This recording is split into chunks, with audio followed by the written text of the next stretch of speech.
Under what circumstances is the construction whose each grammatical? For context, this is based on a discussion here, this URL. The original question was whether the following was grammatical.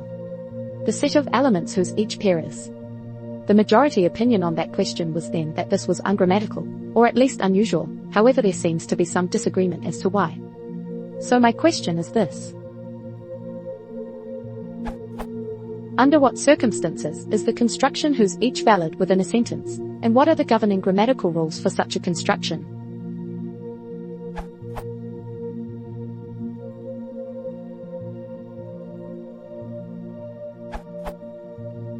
Under exactly the conditions that you have in the question. Whose is used as a relative pronoun to introduce a clause that describes something belonging to the noun phrase it follows.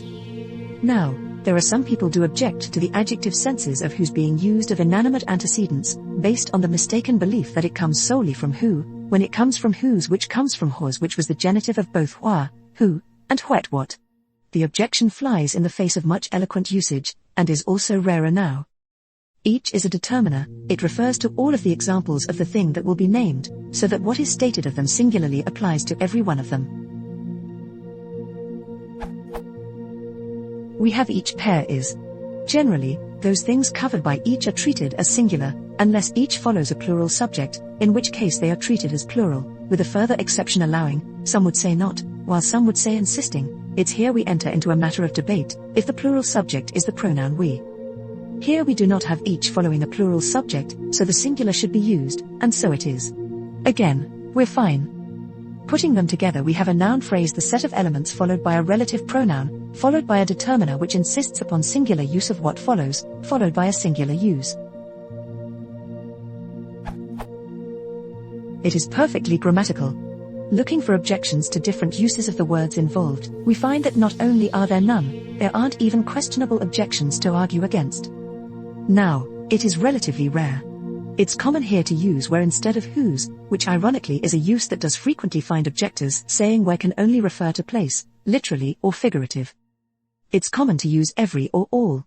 However each conveys a sense of precision, it's merely a side effect of every being treated plural and each being treated singularly, leading to a sense that we are focusing on each item rather than making a more sweeping statement, and there's no real lack of precision with every, but that impression is worth making in technical cases like mathematics. And for that reason, it is relatively common in such contexts. About the only possible objection I can see to this as a whole, is that the form, noun one of, noun two's whose each, noun three is, could be ambiguous as to whether it is, noun one or it's, noun two's that possesses the, noun three's that are being described. However, it would generally be clear from context. Ambiguous forms are only a problem if they result in ambiguous reading, otherwise we can object to just about every bare expression as leaving out some information and hence being ambiguous. It would lean heavily toward our interpreting it as saying that it is the noun twos that have the noun threes, in the example, the elements that have the pairs. Only if that reading was both incorrect, and it being incorrect was not clear from context, do we have a problem. In this case we have the form the set of, noun twos whose, noun threes. Since it's extremely common to define sets in terms of the properties of its elements, we're led very strongly to the understanding that it is elements that have pairs. All the more so since the word used for the elements is element. Now if that was element in another sense, that would be ambiguous, but in a totally different way. Unless we have another context to explain some special meaning of set, then the reading of the set having the pairs makes no meaning, and so will be instantly dismissed, leaving us with no ambiguity. So that possible objection clearly doesn't apply here. It's also not a question of grammaticality. In all, the form is not just grammatical, and reasonably common in the domain it is used in, but a good choice. Taking a look at the question on L, it seems that the problem was that it wasn't ambiguous enough, as what they meant was set whose each pair of elements, which is neither of the readings I suggest are possible with the form, but that's a separate issue.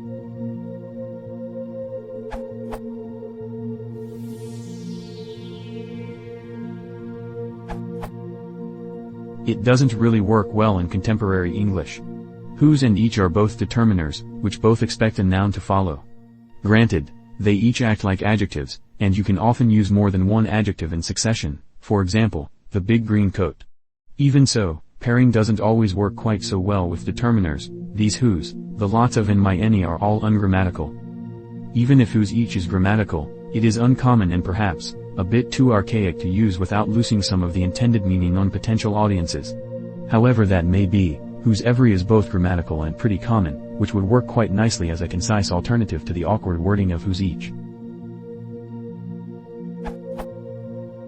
You can find examples from early modern English or other more archaic variations of the language where whose acts more like which or whom, which might explain the more common use of whose every, where both whose and every could be defined as determiners.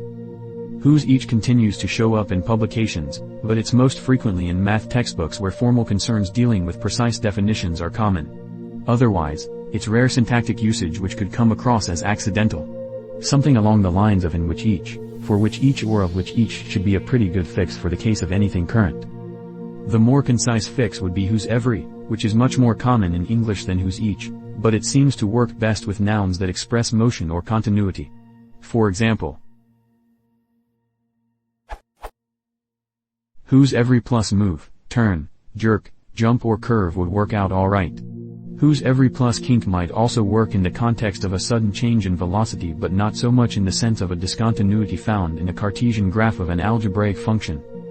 Whose every side doesn't work as well because sides are static. Whose every line works but mostly just in the context of an actor's lines, maybe a bread line. The issue with every and the idea of nouns involving motion or continuity stems from the verb which ends the example phrase, the set of elements whose each pair is. Consider what comes after the is, an adjective/adjective clause, a participle or a passive voice construction. Whose every pair is red doesn't work so well. A comparative like bigger might work better. Whose every pair is broken by an opposing set sounds a little better. Whose every pair is hopping across the field works alright, I suppose. Common usage could also have something to do with the prevailing meaning of the post-determiner though, or the noun that the pair of determiners modify, for that matter. The young man, whose last beer was one too many, is looking rather pale.